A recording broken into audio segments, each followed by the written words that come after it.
আসসালামু আলাইকুম। আমি ডক্টর রায়হান রাব্বি। আজকে আমরা একটা কমন জিনিস নিয়ে আলোচনা করব। সেটা হচ্ছে আমাদের চোখে যে ছানি পড়ে, যেটাকে আমরা ক্যাটারাক্ট বলে থাকি। চোখে এই যখন ছানি পড়ে তখন আমাদের অপারেশনের জন্য চোখের যে নর্মাল লেন্স থাকে এই লেন্সটি সরিয়ে নতুন একটা লেন্স সেখানে দেয়া হয়। এটাকে ইন্ট্রাঅকুলার লেন্স বলা হয়। তো আজকে এই লেন্স সম্পর্কে আলোচনা করব। অনেক রোগীরাই আমাদের কাছে এসে জানতে চায় যে স্যার কোন লেন্সটি আমার জন্য সবথেকে ভালো হবে, বা কোন লেন্সের দাম কীরকম, কোন লেন্সের কোয়ালিটি ভালো, এই ব্যাপারে আজকে আলোচনা করব। তো এ ব্যাপারে জানার জন্য আমাদের আগে জানতে হবে যে চোখে ছানি পড়া কী এবং কিভাবে আমরা দেখতে পারি, বা আমাদের ছানি অপারেশন কিভাবে করা হয়। তো এখানে কর্নিয়া রয়েছে, এখানে লেন্স রয়েছে এবং এখানে রেটিনা রয়েছে। তো যখন আলো এসে পড়ে চোখে, এই রেটিনাতে একটা প্রতিবিম্ব তৈরি হয়, তখন আমরা সেই জিনিসটি দেখতে পারি। তো বয়সজনিত কারণে হয় কি, আমাদের চোখের যে লেন্সটি রয়েছে এই লেন্সটি ঘোলা হয়ে যায় বা ঝাপসা হয়ে যায়। তো এই লেন্সটি ঘোলা হয়ে যাওয়ার কারণে তখন আমরা দূরে ভালো দেখতে পারি না, দূরে কুয়াশার মতো ঝাপসা দেখি। ক্যাটারাক্ট অপারেশন দুইভাবে করা হয় বাংলাদেশে বর্তমানে: ফ্যাকো ইমালসিফিকেশন এবং এসআইসিএস ক্যাটারাক্ট সার্জারি বর্তমানে চালু রয়েছে।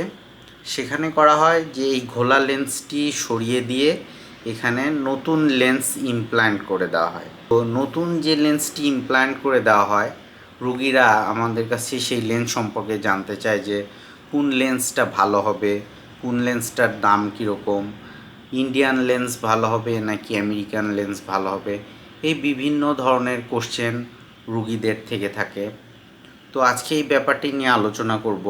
বাংলাদেশে মূলত দুই ধরনের লেন্স পাওয়া যায়। একটা হচ্ছে ইন্ডিয়ান লেন্স, কিছু জাপানি লেন্স পাওয়া যায়, কিছু আমেরিকান লেন্স পাওয়া যায়। লেন্সটা যেটা পাওয়া যায় সেটার দুইটা অংশ থাকে।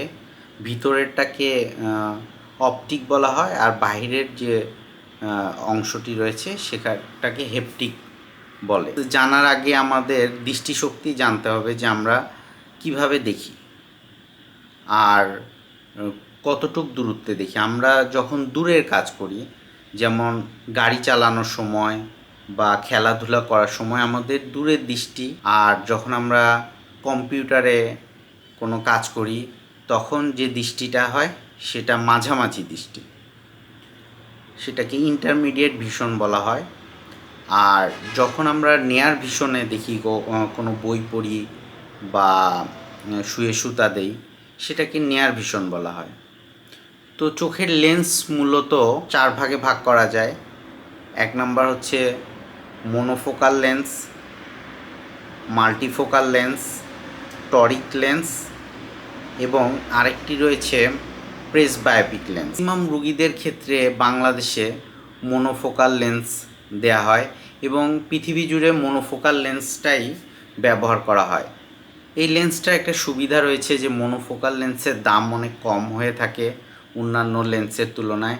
আর মোনোফোকাল লেন্স ব্যবহার করলে রোগীটি দেখা যায় যে দূরের দৃষ্টি ক্লিয়ার হয়ে যায়, কিন্তু অপারেশনের পরেও কাছে দেখার জন্য তার চশমা দিতে হয়।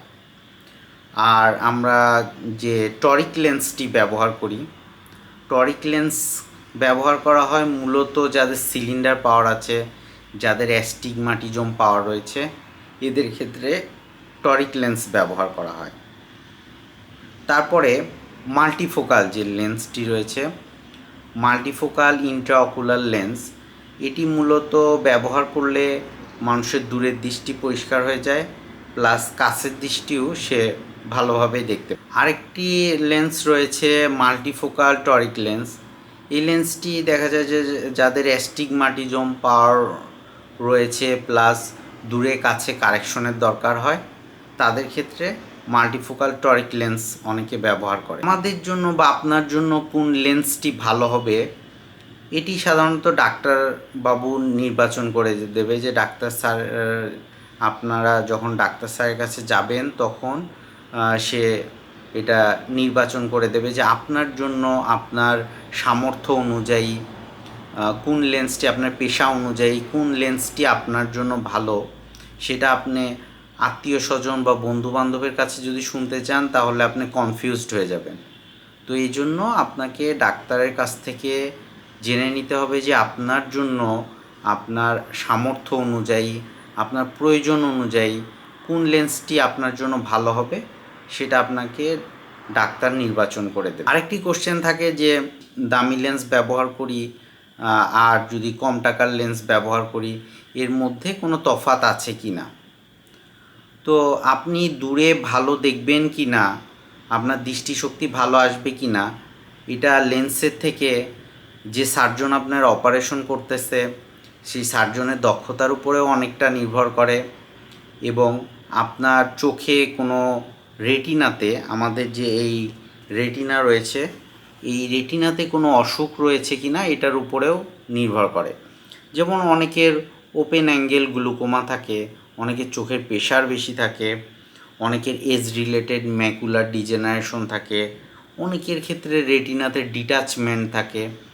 এই সব রুগীরা দেখা যায় যে রেটিনার কোনো প্রবলেমের কারণে বা রেটিনার যদি কোনো প্রবলেম হয়ে থাকে তাহলে অপারেশন করার পরেও সে ভালো দৃষ্টি তার আসে না। সে যত দামি লেন্সই ব্যবহার করুক, রেটিনাতে যদি কোনো প্রবলেম থেকে থাকে তাহলে আশানুরূপ দৃষ্টিটা আসে না আর কি। আরেকটা ব্যাপার থাকে যে বর্তমানে অনেকে জানতে চায় যে স্যার ইন্ডিয়ান লেন্সটা ভালো নাকি আমেরিকান লেন্স ভালো হবে। তো দেখা যায় যে কিছু ইন্ডিয়ান লেন্সের কোয়ালিটি বর্তমানে আমেরিকান লেন্সের কাছাকাছি থাকে। তো যেহেতু বিদেশ থেকে ইম্পোর্ট করতে হয়, এই কারণে মাঝে মধ্যে বিদেশি লেন্সগুলোর দাম একটু বেশি পড়ে যায়। তবে কিছু ফোল্ডেবল লেন্স বর্তমানে রয়েছে এবং এই লেন্সের ব্যাপারটা যে আধুনিক কালে এটা দ্রুত পরিবর্তন হয়ে যাচ্ছে, নতুন নতুন কিছু সংযোজন আসতেছে। এর কারণে সার্জারি যেমন আধুনিক হয়ে যাচ্ছে, তেমন লেন্সগুলোতেও বিভিন্ন পরিবর্তন আসতেছে। তো লেন্স সম্পর্কে যদি সহজে বলতে চাই যে আপনার জন্য কোন লেন্সটি বেশি দরকার হবে বা বেশি উপকারী হবে, সেটা আপনি যদি জানতে চান তাহলে আপনাকে সরাসরি আপনার সামর্থ্য প্রয়োজন অনুযায়ী ডাক্তারের কাছ থেকে এটা ভালোভাবে জেনে নিতে হবে যে আপনার জন্য কোন লেন্সটি সব থেকে ভালো। তো আশা করি লেন্স সম্পর্কে কিছুটা আইডিয়া পেয়েছেন। তো চ্যানেলটি ভালো লেগে থাকলে সাবস্ক্রাইব করে রাখতে পারেন। সবাই সুস্থ থাকবেন, ভালো থাকবেন। ধন্যবাদ।